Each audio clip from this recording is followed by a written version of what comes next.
വയനാട് കോൺഗ്രസിലെ സ്ഥാനാർത്ഥി നിർണയത്തിനെതിരെ രൂക്ഷവിമർശനവുമായി യൂത്ത് കോൺഗ്രസ് നേതാവ്. സ്ഥാനാർത്ഥി പ്രഖ്യാപനത്തിൽ യുവാക്കളോട് അവഗണന കാണിച്ചെന്ന് യൂത്ത് കോൺഗ്രസ് സംസ്ഥാന ജനറൽ സെക്രട്ടറി ജഷീർ പള്ളിവയൽ. കോൺഗ്രസിൽ അടിത്തട്ടിലിറങ്ങി പണിയെടുത്താൽ കൂടെയുള്ളവർ ശത്രുക്കളാകുമെന്നും ഫേസ്ബുക്ക് പോസ്റ്റ് വന്നു. സുർജിത്ത് അയ്യപ്പത് വയനാട്ടിൽ നിന്നും ടെലിഫോണിൽ പറയൂ. സുർജിത്ത്. SKN വിവിധ തരത്തിലുള്ള സംഘടനാ പ്രശ്നങ്ങളാണ് ഇപ്പോൾ കോൺഗ്രസ് നേരിടുന്നത്. സ്ഥാനാർത്ഥി നിർണയവുമായി ബന്ധപ്പെട്ടാണ് ഇത്തരത്തിൽ വലിയ അമർഷം രൂപപ്പെടുന്നത്. അതിന്റെ തുടർച്ചയായാണ് ഇത്തരത്തിലുള്ള ഫേസ്ബുക്ക് പോസ്റ്റുകൾ വരുന്നത്. സംസ്ഥാന ജനറൽ സെക്രട്ടറി ആയിട്ടുള്ള ജഷീർ പള്ളിവയൽ, ജില്ലാ അധ്യക്ഷൻ, യൂത്ത് കോൺഗ്രസിന്റെ ജില്ലാ അധ്യക്ഷൻ അമൽ ജോയ് അടക്കമുള്ളവർക്ക് സീറ്റ് ലഭിക്കാത്ത സാഹചര്യമാണ് നിലവിലുള്ളത്. ഈ ജഷീർ പള്ളിവയലിനെ പരിഗണിച്ചിരുന്നത് തോമാട്ടുചാൽ ഡിവിഷനിലേക്കാണ്.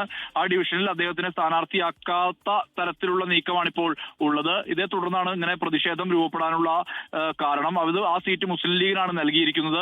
അതുമായി ബന്ധപ്പെട്ട് തർക്കമുണ്ട്. മുട്ടിൽ സീറ്റാണ് മുസ്ലിം ലീഗ് ആവശ്യപ്പെട്ടത്. പക്ഷേ മുട്ടിൽ സീറ്റിന് പകരം തോമാട്ടുചാലിലെ ജനറൽ സീറ്റ് നൽകുകയാണ് ഉണ്ടായിട്ടുള്ളത്. അതേസമയം ഈ ND അപ്പച്ചൻ മുട്ടിൽ സീറ്റ് മുസ്ലിം ലീഗിന് വിട്ട് നൽകാൻ അത്തരത്തിലുള്ള നടപടി സ്വീകരിക്കരുത് എന്ന് അദ്ദേഹം ആവശ്യപ്പെട്ടു.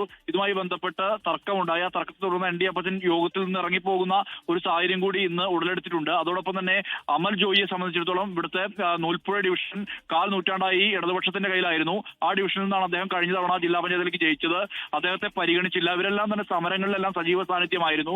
അതേസമയം മീനങ്ങാടി പഞ്ചായത്ത് പ്രസിഡന്റ് KE വിനയനെ മീനങ്ങാടി ഡിവിഷനിൽ നിന്ന് മത്സരിപ്പിക്കാനുള്ള ധാരണയായിരുന്നു ഉണ്ടായിരുന്നത്. പക്ഷേ അതും ലംഘിക്കപ്പെട്ടു. സംഷാദ് മരക്കാർ കഴിഞ്ഞ ജില്ലാ പഞ്ചായത്ത് പ്രസിഡന്റാണ്. അദ്ദേഹത്തെയും മത്സരിപ്പിക്കാതിരിക്കുന്ന സാഹചര്യത്തിലേക്കാണ് കാര്യങ്ങൾ മാറുന്നത്. എന്തായാലും ഇതുമായി ബന്ധപ്പെട്ട വലിയ രീതിയിലുള്ള ചർച്ചകൾ, ഉരുൾപൊട്ടലുകൾ ഇതെല്ലാം തന്നെ കോൺഗ്രസിൽ സംഭവിക്കുകയാണ്. ഇന്ന് സ്ഥാനാർത്ഥി നിർണയം ജില്ലാ പഞ്ചായത്ത് സ്ഥാനാർത്ഥികളെ പ്രഖ്യാപിക്കുമെന്നാണ് പറഞ്ഞിരുന്നത്. പക്ഷെ അത് പ്രഖ്യാപിക്കാൻ കഴിയാത്ത സാഹചര്യമാണുള്ളത്. മാരത്തോൺ ചർച്ചകളാണ് ഇപ്പോൾ നടന്നു വരുന്നത്. എന്തായാലും നാളെ പ്രഖ്യാപനം ഉണ്ടാകുമെന്നുള്ളതാണ് അറിയുന്നത്.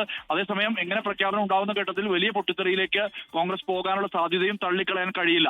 SKN. Okay, thank you thank you Surjith Ayyappath. ലോകത്തെവിടെയായാലും ഏത് സമയത്തും 24 വാർത്തകളും ഓഗ്മെന്റഡ് റിയാലിറ്റി പാക്കേജുകളും എക്സ്പ്ലെയിനറുകളും വിശദമായി കാണാൻ ഞങ്ങളുടെ യൂട്യൂബ് ചാനൽ നിങ്ങൾക്ക് സബ്സ്ക്രൈബ് ചെയ്യാം.